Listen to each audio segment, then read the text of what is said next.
Hey, what is up, mortals? It is Chris here with a new video for you. Welcome to part 2 of What If Izuku was the host of the Blacklight virus. I just wanted to greet you guys by saying sit back, relax, and you're in for a treat. So we begin. An alarm began to blare in a large home in the Musutafu prefecture. The sun had barely risen when the alarm clock triggered. Suddenly, the mind-numbing sound was deafened when a small explosion tore the machine apart. A spiky-haired blonde quickly jumped off the bed and began stretching to warm up his body for his upcoming trial. Katsuki, get your ass downstairs! Breakfast is on the table!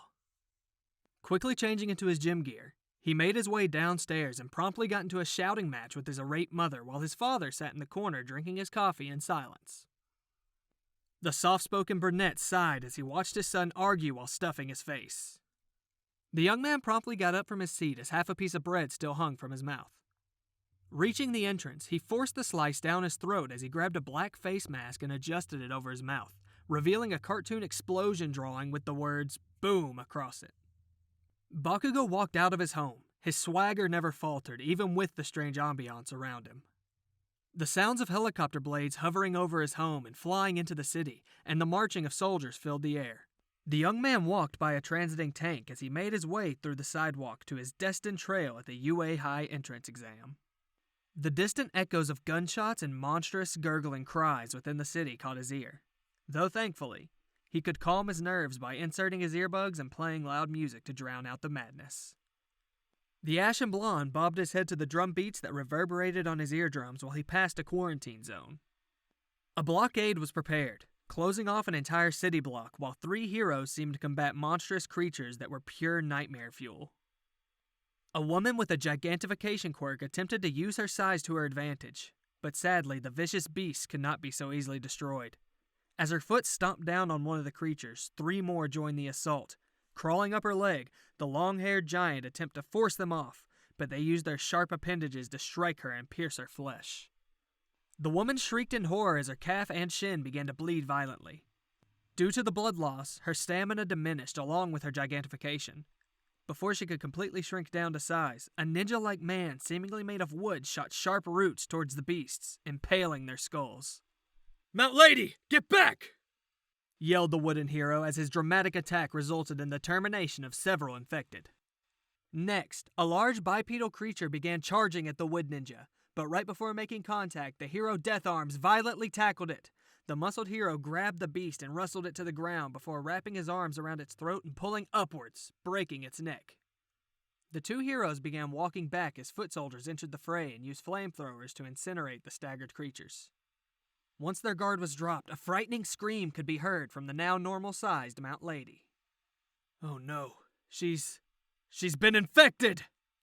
The woman was gripping her skull as her eyes turned red and her flesh began mutating. Though before things could get too far, a bullet suddenly carved a hole through her forehead. Her body slumped to the ground, unmoving, as the soldiers promptly set her corpse aflame. You will be remembered," mumbled Death Arms as he withheld his tears from losing his comrade in such a horrifying way. But unfortunately, that had become the life of a hero. And this was the reality that heroes face day to day, attempting to protect the public from this ever-expanding virus.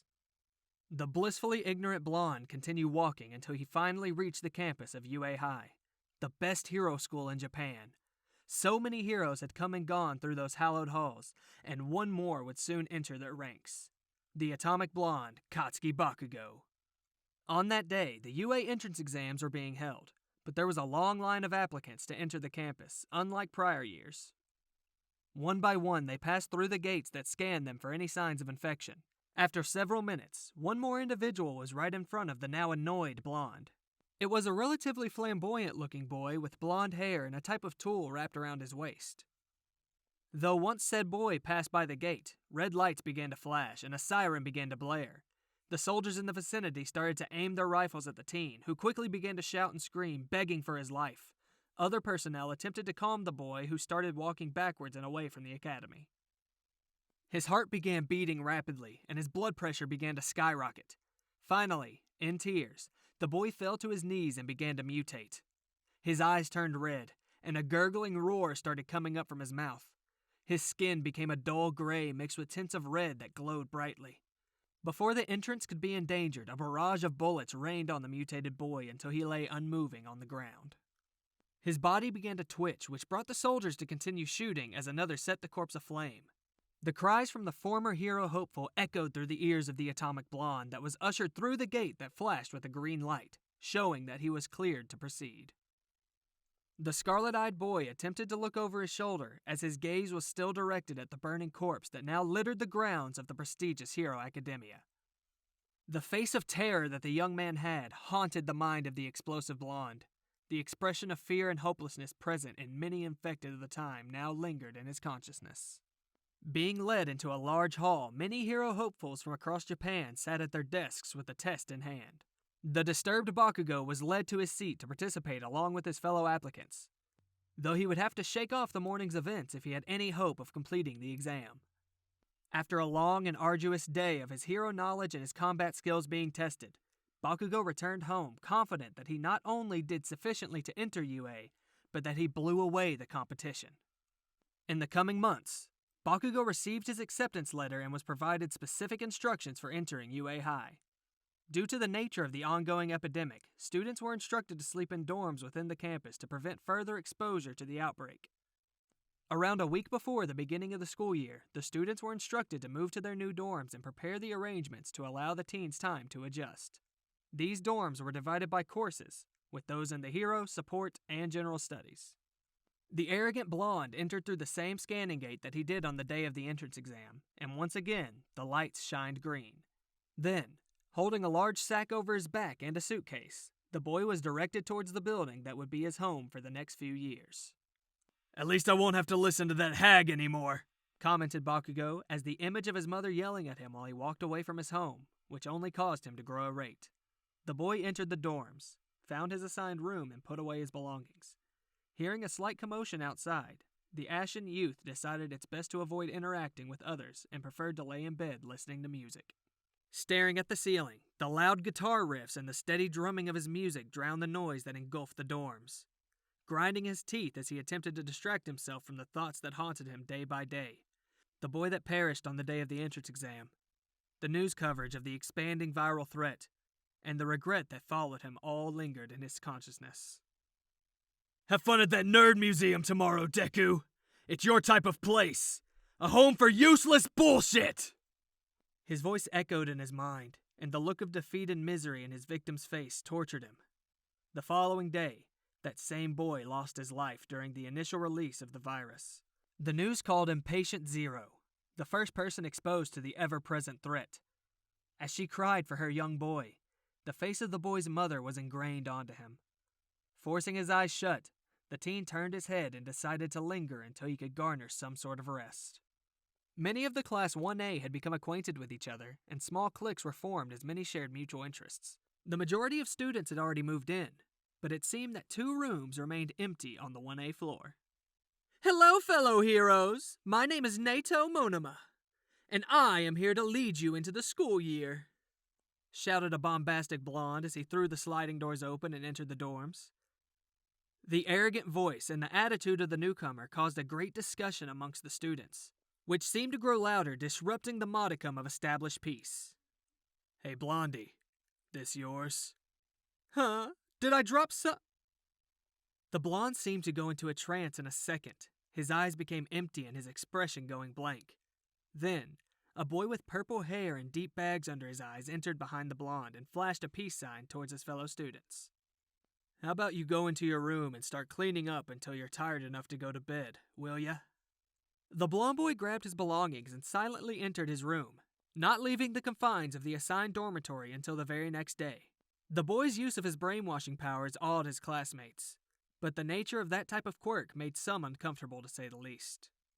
"Name Shinzo, by the way. Hitoshi Shinzo." With that, the 20 spots for Class 1A were filled, the student body was accounted for, and the school year was set to begin. On the first day of class, the entirety of Class 1A was seated in their homeroom, awaiting the presence of their instructor. The clock ticked away while the students chatted amongst themselves, though Bakugo remained quiet as he leaned back on his chair with his legs resting on the desk.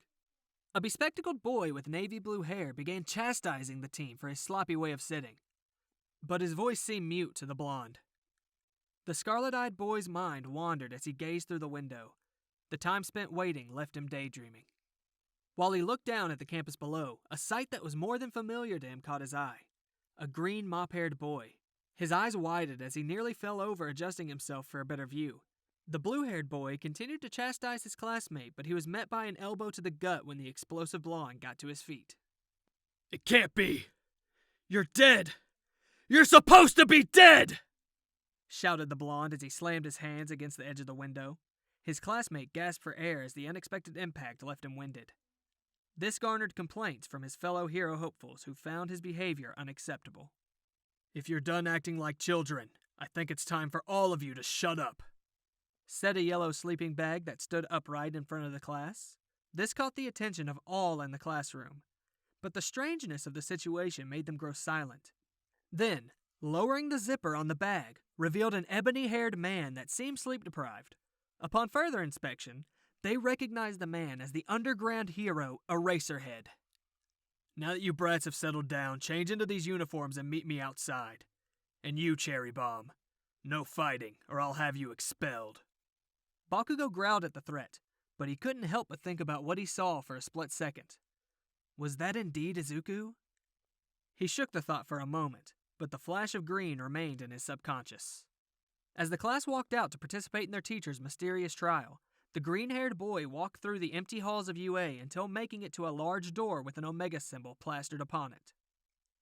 He placed his palm on the symbol, and its large steel bars unlocked the entrance. Then, walking within the mysterious space, the doors shut behind him and locked once more. This video is sponsored by NordVPN. Staying safe online is an ever-growing difficulty, and hackers could exploit you. NordVPN allows you to change your IP address, making you harder to track, securing your privacy. In addition to providing you safe passage through the web, you can also expand the reach of your favorite streaming services. Are you tired of going through 2, 3, or even 4 streaming services to watch your favorite anime? Well, with NordVPN, you can change your country and be able to binge shows like My Hero Academia, Naruto, and many others on your favorite streaming services with just the press of a button. Check out the link in the description to get 72% off when buying for 2 years at $3.29 a month. This deal is for a limited time only, and thank you to NordVPN for being the sponsor of this video. During the months after reawakening his consciousness under the guidance of Dr. Garaki, Midoriya was closely examined by the scientists to see how he could aid in the containment and possible eradication of the virus. He was shown to have the ability to absorb biomatter created by the Blacklight virus, and, after being defeated, even absorbing the infected themselves. One day, he was let loose in a city hot zone that seemed to continuously sprout hordes of infected to test the limits of his abilities. However, this day would be one of many regrets for both the good doctor and the Public Safety Commission. Arriving via helicopter, the freckled youth stood at the edge of the aircraft wearing a black military uniform. The helicopter blades blew heavily downward, catching the horde's attention below. The boy's formerly green eyes glowed brightly as he leaped down towards the nightmarish army. While free-falling, Dr. Garaki's instructions were clear. Absorb as much biomatter as possible and eliminate spawn zones. A dark aura surrounded the young man as he reached terminal velocity. Twisting his body mid-air, he aligned his body to crash land in a heroic pose, landing on one knee with his fist embedded into the ground. The shockwave from the crash landing created a blast crater easily 5 times the size of the teen. Nevertheless, the boy slowly came to a standing position and adjusted a small communication device on his right ear upon landing. Arrived at the target location. Commencing Phase 2. Said the greenette in an emotionless, robotic tone as he stepped towards the Devil's Playground. That's what some called the origin point of the outbreak. The area around the museum that started this ordeal. A place where monsters roamed, and even the buildings seemed to be infected by the vile threat that cursed Japan. Pulsating, organ-like biomatter covered the walls of the tall buildings. These water tanks rested on top of many structures that once existed as a necessity, now became a hotbed for the virus to fester. Once the boy entered the fray, a chorus of monstrous shrieks began to echo throughout. The black-garbed teen remained stone-faced as he crouched down slightly and outstretched his fingers, turning them into large blades. A bloody, flesh-colored humanoid ran towards him from the shadows on all fours. The creature screeched wildly as its muscles flexed before it pounced towards Midoriya. Jumping back, the freckled teen avoided the attempts to strike from the creature. But, before he could get comfortable, 6 smaller creatures rushed him from behind. Turning to meet his attacker, Midoriya raised his guard only to be tackled harshly across the field before crashing into a car. The mangled steel gave in like an aluminum can as it was nearly bent in half. But even with the violent crash, the boy pulled himself out from the wreckage unscathed. Upon escaping the wreckage, his eyes began to glow a bright red as he twitched his finger blade before starting a sprint towards his aggressors. The multitude of beasts attempted to strike but were shredded into ribbons when they clashed with the boy. Black sludge-like blood sprayed from the squirming creature that splattered against the greenette's hair and face. In a matter of moments, the boy turned the infected into slabs of flesh until only the larger creature remained. The giant creature rushed towards him, lifting dirt as it crossed the streets. All the while, Midoriya stared at the beast with emotionless eyes. Moments before impact, he crouched slightly before jumping with great force and meeting the beast in the center. As the creature attempted to tear into the young boy, it was met by an inhuman strength from the boy's slender frame. Stabbing his blades into the creature's palms, he pulled the beast towards him to land a devastating headbutt. While the creature began to lose balance, Midoriya, in one fell swoop, inserted both his blades into the creature's torso and began to lift it above him. The squirming humanoid screeched as its blood started raining over the boy, staining him in its viscous life essence. The boy screamed as it began pulling the creature apart until its innards began to fall to his feet, and after it no longer moved, its mask began to turn a pitch black. Then, the entirety of the now slain creature began to turn to biomass and be pulled into the blood-covered boy. After absorbing the mass, the boy fell to his knees as his veins suddenly felt as if fire itself flowed through them. His palms held to the sides of his head as he let out a pain-stricken scream that echoed throughout the city streets. At that moment, dozens of infected began running towards him, surrounding him.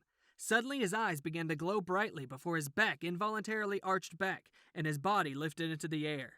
A wave of energy pulsed out of him in the air, along with several black tendrils that shot in every direction.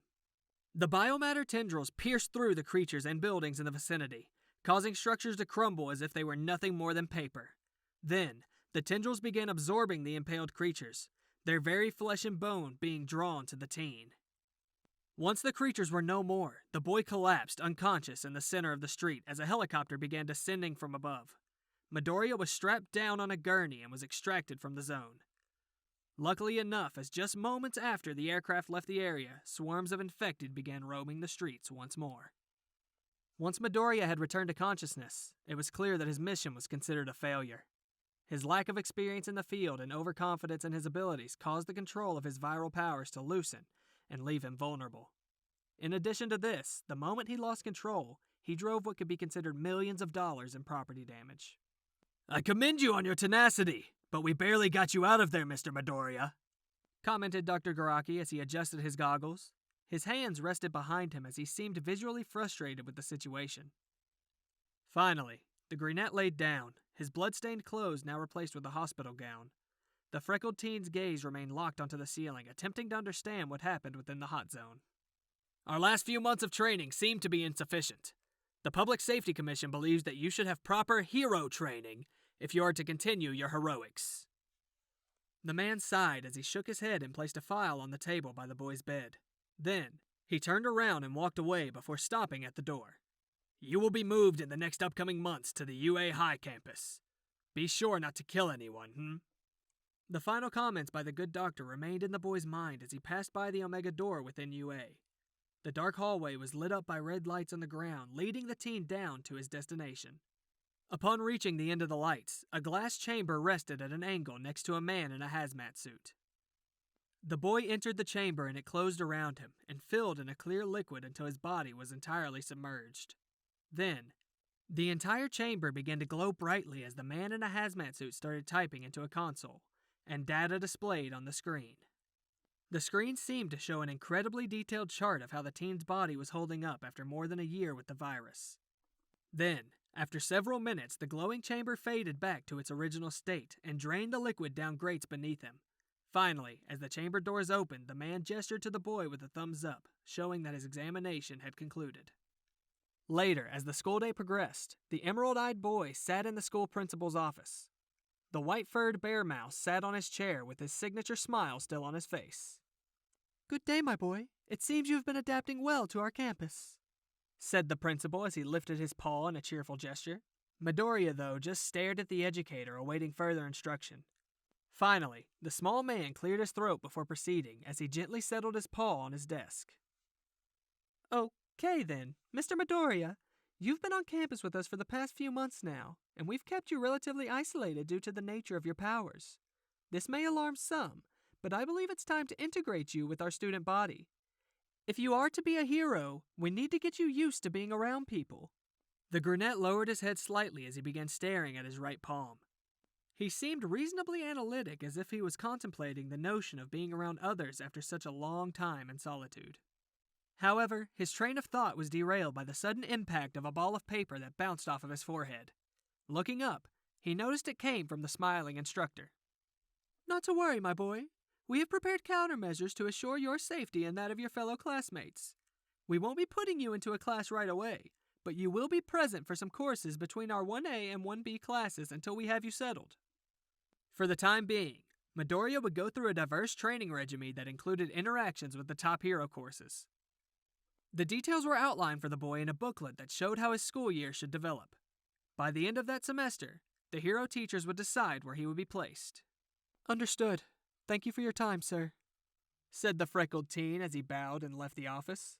Proceeding down the halls, the booklet took his attention while attempting to understand the curriculum. At that moment, the boy collided with another, though this time the one that was knocked to the ground from the hit was the scarlet-eyed blonde. What the hell's wrong with you? Watch where you're going, you bat! Barked the blonde instinctively, but cut himself off as he locked eyes on the ghost before him. His mouth grew agape while his eyes widened. A cold, frightening sensation overwhelmed his every being. Deku? Thank you all for sticking around, and I hope that you enjoyed it. Before you leave, we'd just like to let you know that We the Celestials has many other channels for your entertainment and viewing purposes. All the information you'll need is right below here in the description, so feel free to check out all the other incredible projects our team creates. Secondly, on behalf of We the Celestials, I'd like to thank everyone involved with the production of today's awesome content. Their details will be in the description below. That's all for today's video, so goodbye and have a divine day.